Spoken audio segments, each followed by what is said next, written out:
In 1967 we were counted, in 2017 we seek to be heard.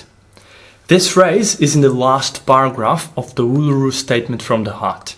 The Uluru Statement from the Heart was the result of over 250 Aboriginal and Torres Strait Islander delegates coming together to seek constitutional reforms to empower First Nations people and help them in their claim to sovereignty.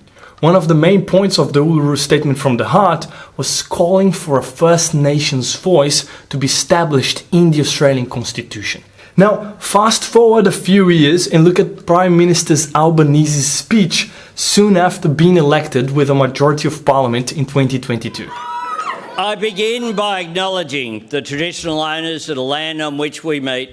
I pay my respect to their elders, past, present and emerging, and on behalf of the Australian Labor Party, I commit to the Uluru Statement from the Heart in full. When he says he commits in full to the Uluru Statement from the Heart, the Prime Minister is saying he will try to enshrine the voice in the Constitution. And that's what he's been doing. Hello everyone, my name is Renato Costa, this is Aussie Law, and today we'll look at the arguments for and against entrenching a First Nations voice in the Australian Constitution.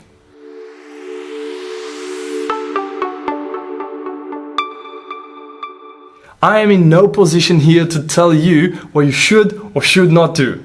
If you have been around for long enough, you know that I stay away from these kind of political opinions or these highly controversial topics. And even though this topic is particularly hot, this one is a very important one. And it touches on modifying the Constitution, so I thought I could contribute by presenting arguments on both sides of the debate. So I've selected 5 arguments for and 5 arguments against entrenching an Indigenous voice in the Commonwealth of Australia Constitution. The time will come very soon for you to vote in a proposed amendment to the Constitution, and I want to help you understand the debate before you say yes or no. So here we go, let's start with what the voice is. In very basic terms, the voice is an advisory body. A body that would make recommendations to the Federal Parliament and the Executive in matters concerning First Nations. There's not much I can say about it because it is basically all the proposal for the constitutional change says. Look at the 3 points that are proposed to be added to the Constitution. 1. There shall be a body to be called the Aboriginal and Torres Strait Islander Voice. 2. The Aboriginal and Torres Strait Islander Voice may make representations to Parliament and the Executive Government on matters relating to Aboriginal and Torres Strait Islander peoples. And 3, the Parliament shall, subject to this Constitution, have power to make laws with respect to the composition, functions, powers and procedures of the Aboriginal and Torres Strait Islander Voice. By the way, you can read the proposal by clicking on the link that I've left in the description of this video. So now that we understand the idea that this voice is a body that makes representations to Parliament and the Executive, it's time to hear the arguments for and against its entrenchment in the Constitution. Let's start with 5 arguments for entrenching the voice in the Commonwealth of Australia Constitution. 1. The voice is about legitimately recognizing Indigenous peoples. It is part of the Uluru Statement for First Nations to be heard, and so the voice would provide a body to make that voice laudable enough. This is more than a symbolic recognition though. Having a body that makes recommendations to Parliament in matters related and relevant to First Nations translates the unique status of contributions of Indigenous peoples in Australia and acknowledges the impact that colonisation has had on Indigenous communities. 2. The voice will empower First Nations peoples. A second argument for entrenching the voice in the Constitution is that it would give Indigenous peoples a formal mechanism to participate in decision-making processes that affect them and their communities. Before legislating on matters that somehow affect the First Nations, the Federal Parliament would need to hear the opinion of the Indigenous communities through the voice. And this relates to the third argument, an improved Indigenous self-determination and governance. The inclusion of a First Nations voice in the Constitution, it is argued, would improve the governance of Indigenous affairs and contribute to their claim towards sovereignty. Since the voice is to be heard before the enactment of legislation by the federal parliament, the voice ensures that indigenous perspectives are considered in the development of laws and political policies. Fourth, reconciliation. Entrenching an indigenous voice in the constitution would be a significant step towards reconciliation between indigenous peoples and non-indigenous Australians. The voice kind of provides this link between the legal system that evolved since the First Fleet and during the colonial times in Australia and the particular injustices that have been experienced by indigenous peoples under this system. 5. Compliance with international obligations. The final argument for the entrenchment of the voice is that it would bring Australia closer to complying with some international obligations. Entrenching a First Nations voice in the Commonwealth Constitution would put Australia in line with some international demands that Parliament must consult with Indigenous peoples on matters that affect them before legislating. Now, these are the arguments for the voice, but many First Nations peoples and non-Indigenous Australians are also opposing the entrenchment of the voice in the Constitution. Here's why. Let's see 5 arguments against the voice in the Constitution. First, it is said that the voice will produce a duplication of existing structures. Some argue that there exist some bodies just like the voice already in place. The Indigenous Advisory Councils, for example, serve the exact same purpose as an Indigenous voice would in the Constitution. And that is not all. They say that the representation of the voice does not correspond to the democratic character of the Parliament.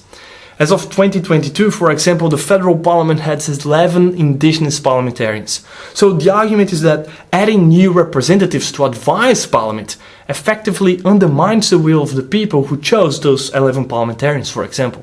Second, there's no detail about the voice. Another argument against the voice concerns the lack of consensus on what an indigenous voice would entail.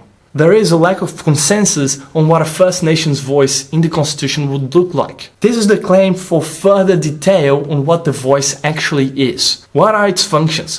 What are its powers? How are the members chosen? On what grounds can they be removed? Who controls it? How is it controlled? What are the First Nation matters? Are the representations binding or not? Is there a duty to advise Parliament? A duty to ask for the representation of the voice? Recently, Peter Dutton, the leader of the opposition, has questioned the Prime Minister on this, pleading for more detail about the voice. I've left a link to his letter in the description of this video as well. Basically, without consensus on what this voice will look like, some say it is better not to risk entrenching it in the Constitution. Another argument is the risk of tokenism. Although reconciliation is one of the arguments for having a voice, some say that entrenching an Indigenous voice in the Constitution could be seen as merely symbolic, rather than a meaningful step towards reconciliation and empowerment of First Nations. Instead of devolving power to Aboriginal and Torres Strait Islanders, the voice does little more than recruit a small number of First Nations peoples to make recommendations to Parliament that, they say, will have no meaningful effect. This argument is that the constitutional entrenchment of the voice serves only to give an appearance of reconciliation. Fourth, there's also the argument that the voice may increase political dissent. There's a risk that a First Nations voice in the Constitution could become too politicized and be used for political gain rather than to serve the interests of Indigenous peoples. I mean, if you have not been paying attention, you may think that this voice is some sort of Labour policy. And since you oppose the government, you would vote no. However, this is not any government's policy. But the way the referendum has been conducted makes the voice be engulfed by this political rhetoric. In the end, the argument is that it is becoming too politicized to be entrenched in the Constitution. And finally, the fifth argument against the entrenchment of the voice in the Australian Constitution is that its implementation may well turn out to have a completely opposite effect. It may increase discrimination, increase dissent, and it could end up undermining existing rights and protections for Indigenous peoples. Well, you will soon be asked to vote in a referendum to say whether the voice should be enshrined in the Constitution or not. As I said in the beginning, I'm not here to tell you what to do. I'm here to help you understand the debate and make an informed choice. I hope this video has been useful to that effect. For more videos about the Australian Constitution and legal system, subscribe to Aussie Law. We have videos about constitutional principles, provisions and cases that will help you understand more about the law in Australia. I strongly recommend you watching the video that is appearing on your screen as a follow-up to this one, because there I explain section 128 and how the Australian Constitution can be amended. I'll see you there. Ciao.